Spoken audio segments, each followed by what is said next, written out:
കൊണ്ട് സത്യമതത്തിന്റെ ദീനിലോട്ട് കടന്നു വന്നിട്ട് പ്രവാചകന്റെ വെളിച്ചത്തെ ആഗ്രഹിച്ച് സൗദി അറേബ്യയിലെ റിയാദിൽ ജീവിക്കുമ്പോ അറബ് സമൂഹത്തിന്റെ സംസ്കാരം കണ്ട് മതപരിവർത്തനമല്ല, ബലപ്രയോഗമല്ല.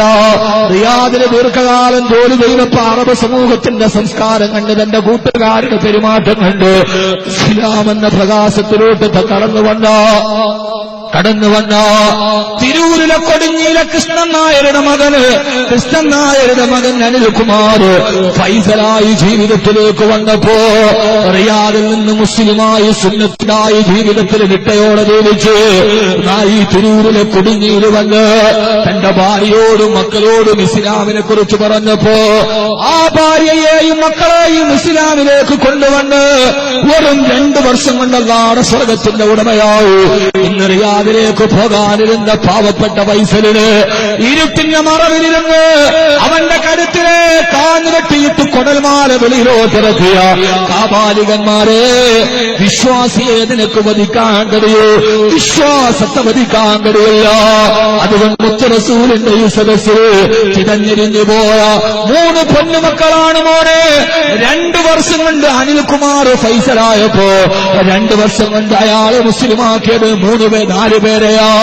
തന്റെ 3 മക്കളെയും തന്റെ പ്രിയപ്പെട്ട ഭാര്യയെയും 2 വർഷം കൊണ്ട് ഇസ്ലാമിലേക്ക് വന്ന് തന്റെ ഭാര്യയെയും മക്കളെയും ഇസ്ലാമിന്റെ സത്യപാതയിൽ എത്തിച്ചിട്ട് ഇന്നലെ ആയിരക്കണക്കിന് ആളുകൾ ലാ ഇലാഹ ഇല്ലല്ലാഹ് എന്ന ഏകത്വത്തിന്റെ വചനം പറഞ്ഞിട്ട് കുടുങ്ങിപ്പള്ളിയുടെ ഖബർസ്ഥാനിലേക്ക് ഖബറടക്കിയ ഫൈസലിന്റെ വിങ്ങിപ്പെട്ടുന്ന പൊന്നു ഭാര്യ ദസനയോട് വാക്കബി ഹുബ്ബുർ റസൂൽ സദസ്സിൽ പറയാ, നടന്നു പോകുന്ന വഴിയെ റസൂലിന്റെ നിയോഗം പറയുമ്പോ അല്ലാഹുവിന്റെ റസൂൽ നടന്നു പോകുന്ന വഴിയെ ഈ തപ്പന മരത്തില് തങ്ങളുടെ പൗരാണികമായ വിശ്വാസങ്ങളെ വലിച്ചെറിഞ്ഞിട്ട് മുസ്ലിമായപ്പോ ഈ തപ്പന മരത്തിൽ കെട്ടിയിട്ടിട്ട് ചാട്ടവാറിന്റെ അടിയേറ്റ് ശരീരത്തിലൂടെ രക്തം കടം തല്ലിയാ തുടങ്ങുമ്പോ രക്തത്തിന് കുളിച്ചിട്ട് ഈ തപ്പന മരത്തിൽ കിടന്ന ഭാര്യയെയും ഭർത്താവിനെയും മകനെയും കണ്ടപ്പോ അതോട്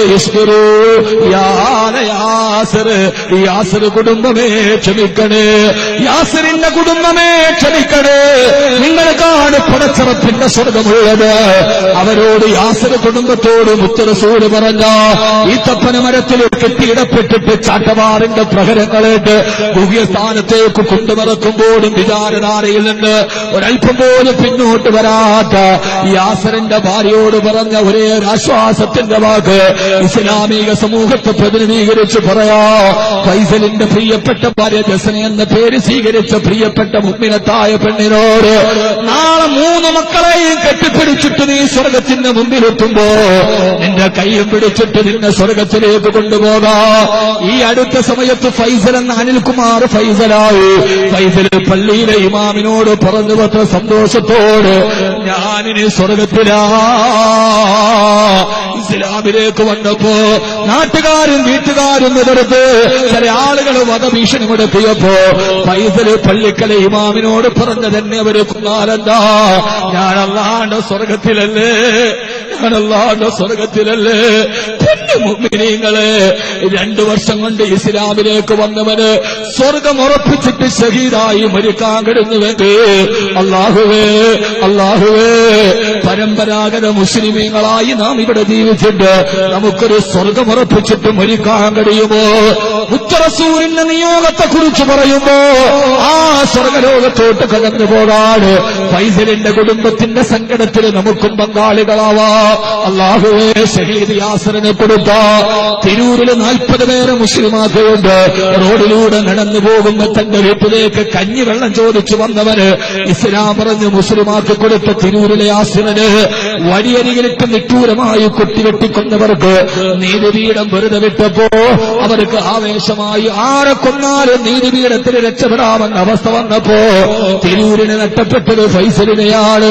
യാസിറിന് ശേഷം ഫൈസലിന് ഇല്ല വിശ്വാസിയെ കൊല്ലാൻ കഴിയൂ, വിശ്വാസത്തെ കൊല്ലാൻ കഴിയില്ല.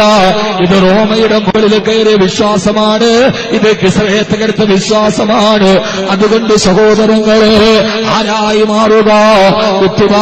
സുന്നത്തിൻ നബി മുസ്തഫ,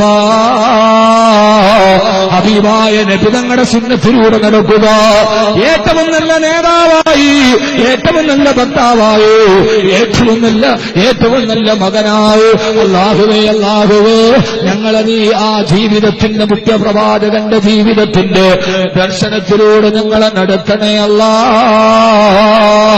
അല്ലാഹുവേ, അല്ലാഹുവേ, ഞങ്ങളെ ആ ജീവിതത്തിൽ നീ നടത്തണേ അല്ലാ.